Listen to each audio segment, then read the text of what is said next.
Hi అండి అందరికీ. నేనైతే ఈరోజైతే పెసర దోశ వేసుకోవాలనుకుంటున్నాను. ఇగోండి నైట్ పెసలు అనమాట. నేను ఇలాగా నానబెట్టుకున్నాను. నానబెట్టేసి అవి ఇగోండి ఇప్పుడు మనం నానాక ఇలా రావాలి. ఇలాగ మనం చిదిపితే ఇలా చిదిగిపోవాలి. చూసారా? ఇలాగ అయితే నేనైతే నానబెట్టుకున్నాను. నానబెట్టుకున్నాక దాంట్లోకి కొంచెం అండి రేషన్ బియ్యం అండి ఇగోండి రేషన్ బియ్యం ఇవి నేనైతే ఇలాగ నానబెట్టుకున్నాను. రేషన్ బియ్యం కొంచెం చిన్న చాయ్ గ్లాసుడు అండి, టీ గ్లాసుడు కొంచెం నానబెట్టుకున్నాను. తర్వాత దాంట్లోపలికి అనమాట ఇగోండి గుప్పుడన్ని అల్లం ముక్కలు, ఒక మనకి ఎంత కారం కావాలో దానికి పట్టి పచ్చిమిరపకాయలండి. నేను ఇలాగైతే చేశాను. ఇప్పుడు ఏం చేస్తానంటే నేను కొంచెం ఫస్ట్ అనమాట ఈ బియ్యం అనమాట మనం మిక్సీలో వేసుకోవాలి. కొంచెం కప్పులు వేసుకొని పేస్ట్ చేసుకోవాలి. ఫస్ట్ కొంచెం ఇవి బాగా గ్రైండ్ రావాలి కదా, అందుకని పేస్ట్ బాగా మెత్తగా కావాలి. ముందు అవి వేస్తామంటే ఏమవుద్దంటే పెసలు నానబెట్టే పెసలు ముందు వేసేయకూడదు, ఎందుకంటే బాగా ఎక్కువ పేస్ట్ అనమాట, బాగా మెత్తగా అయిపోద్ది. మెత్తగా అయితే రాకూడదండి ఎప్పుడైనా.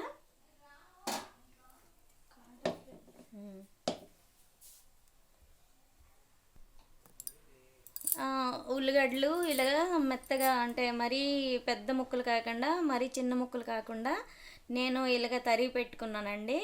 మనం ఎందుకంటే పెసర దోశ వేసేటప్పుడు అనమాట మనము దోశ పైన వేసుకోవడానికి నేనైతే ముందుగానే వీటిని ఇలా సిద్ధం చేసుకొని ఉంచుకున్నాను. ఎందుకంటే అప్పటికప్పుడు వేయాలంటే దోశ మాడిపోతూ ఉంటుంది, మనం రెడీ చేయలేం కాబట్టి ముందుగానే ఇలాగైతే నేను ఉంచుకున్నాను.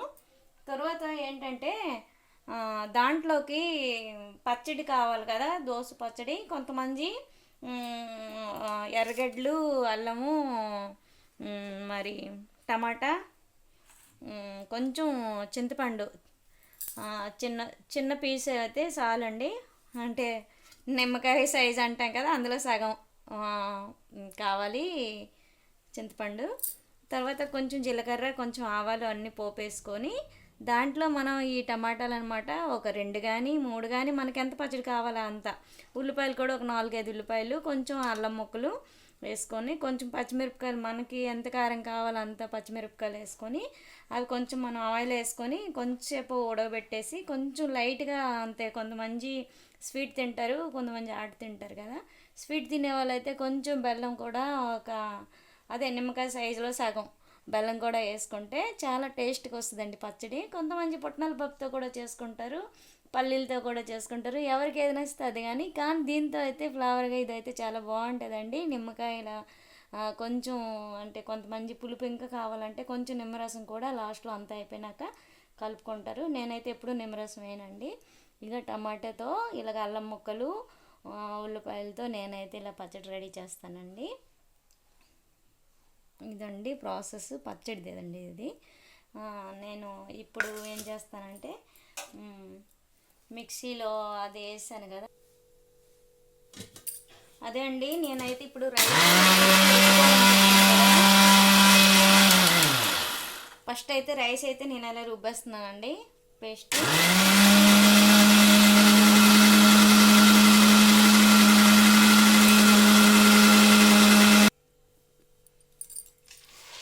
ఇదిగోండి అవి రైస్ ఇలాగా నేను ఇలా మిక్సీ పట్టుకున్నాను కదా పేస్ట్గా, దాంట్లోనే ఇప్పుడైతే పెసలు అయితే వేసేస్తున్నానండి.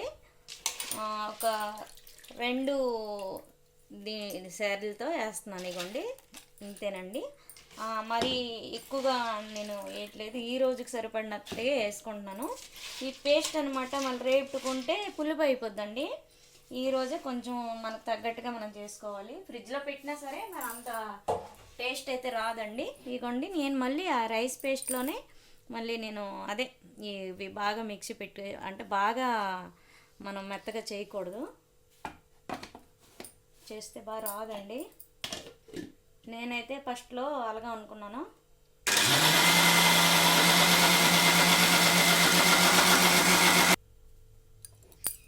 ఇగోండి ఇదైతే నేను పేస్ట్ అయితే ఇలా చేసుకున్నాను. మరీ పలచగా అవ్వకూడదు, పలచగా అయితే మొత్తానికి అయితే దోశ అయితే మనకు బాగా రాదండి.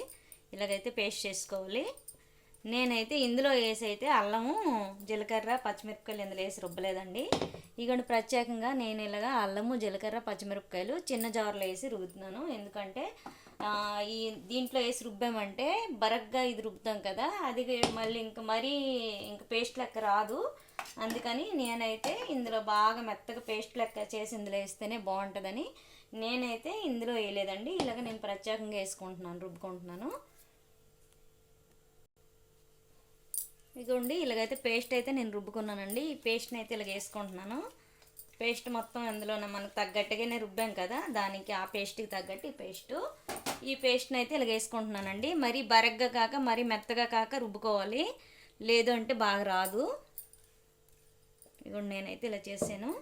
ఇందులోనే కొంచెం మనకు తగ్గట్టు, అంటే మనం ఎక్కువ సాల్ట్ తింటే ఎక్కువ, తక్కువ తింటే తక్కువ సాల్ట్ అయితే ఇలా వేసుకోవాలండి. మొత్తానికైతే ఈ రెండు కలిపేస్తున్నాను అలాగా.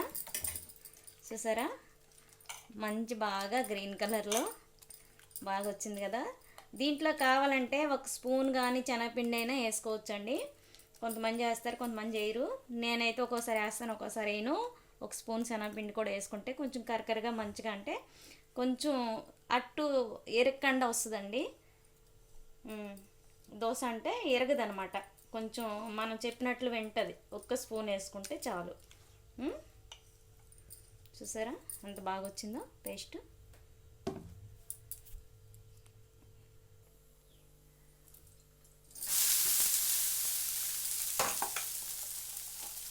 చూసారా పెనం బాగా వేడైంది కదా, అయినాక వాటర్ అలా కొట్టానండి. ఇదిగోండి ఇప్పుడైతే ఒక గరిటె వేసుకొని మనము అదే మినపదోశ వేసినట్లు ఇది ఫాస్ట్గా తిప్పకూడదండి. ఇది కొంచెం జాగ్రత్తగా స్లోగా కొంచెం ఇలా మనం తిప్పుతూ ఉండాలండి. లేదంటే మనకి మినపదోశ లాగా పెసర దోశ ఫాస్ట్గా తిప్పుతామంటే మనకి అవ్వదండి, రాదండి. అందుకని కొంచెం స్లోగా తిప్పుకోవాలి దీన్ని. ఎందుకంటే ఒక్క గరిడ్డే వేసాను చూడండి ఎంత బాగా వచ్చిందో. ఇప్పుడైతే దీనిపైన నేనైతే ఉల్లిపాయ ముక్కలు ముందుగానే సన్నగా తరిగేసి ఉంచాను కదా, వాటిని అయితే వేసుకున్నాను. ఇదిగోండి ఇప్పుడు ఆయిల్ వేయకపోతే మొత్తానికైతే ఇది ఎక్కదండి. మనకు మినపదోశ అయితే ఆయిల్ వేయకపోయినా మనం వాటర్ కొట్టి పెనం మీద చేయగలమండి. దీన్ని అయితే ఇలానే చేసుకోవాలి. కొంచెం తొందరగా అది ఆ దోశ వేగిపోయినంత తొందరగా ఇది ఏగదండి, కొంచెం టైం తీసుకుంటుంది. మనమైతే కొంచెం దీన్ని జాగ్రత్తగా మనం కొంచెం ఫోల్డ్ చేయడానికి చూసుకోవాలి. ఎందుకంటే కొంచెం టైం పడుతుందండి ఉడకడం. ఆ దోశలా కాదు, ఇది మినపదోశ తొందరగా అవుద్ది. ఇగోండి ఇలాగైతే మన దోశ ఇంత బాగా ఎలా వచ్చిందండి. చూసారా ఎలా వచ్చిందో. ఇగోండి ఇలా మనకి దోశ రెడీ. ఎప్పుడైనా మీరు రెడీ చేసుకోవాలనుకుంటే ఇలా చేసుకోండి. చూసారా ఎంత బాగా వచ్చిందో. కొంచెం మాడకండ తీసుకోవాలనుకున్నా కొంచెం మాడకండ తీసుకోవచ్చు. నేనైతే మా ఇంట్లో అయితే ఇలాగ ఇష్టం కాబట్టి ఇలాగైతే చేశానండి.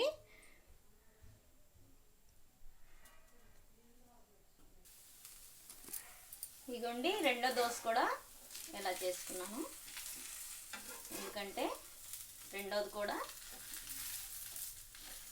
మనకి ఎంత బాగా వచ్చింది. చూసారా ఎంత బాగుందో. నేను రెండో దోశ కూడా రెడీ చేశాను.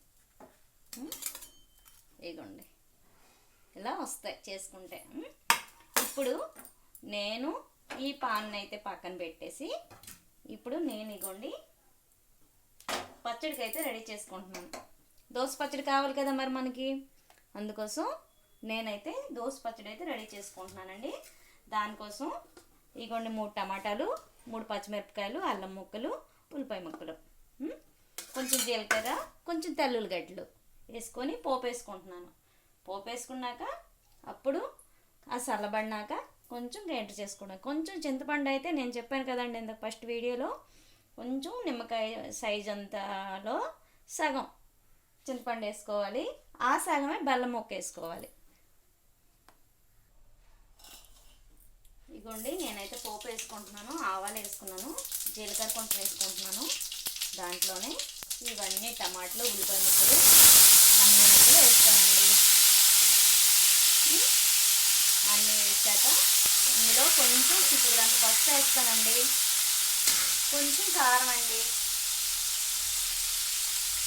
అంటే పచ్చిమిరపకాయలే సరిపోతాయి అనుకున్న వాళ్ళు అవసరం లేదు, బాగా కారంగా తింటాం అనేవాళ్ళు వేసుకోవచ్చు. కొంచెం సాల్ట్ వేస్తాను దాంట్లోనే. నేనైతే కారం అయితే వేసుకోలేదండి, ఎందుకంటే మాకు పచ్చిమిరపకాయలు కారమే సరిపోదు కాబట్టి. సాల్ట్ కూడా మనం సరిపడా వేసుకోవాలి. ఎందుకు పసుపు వేసానంటే కొంచెం కలరింగ్గా కనిపిస్తుంది పచ్చడి అని వేసానండి. ఇంగువ కూడా వేసుకోవచ్చండి,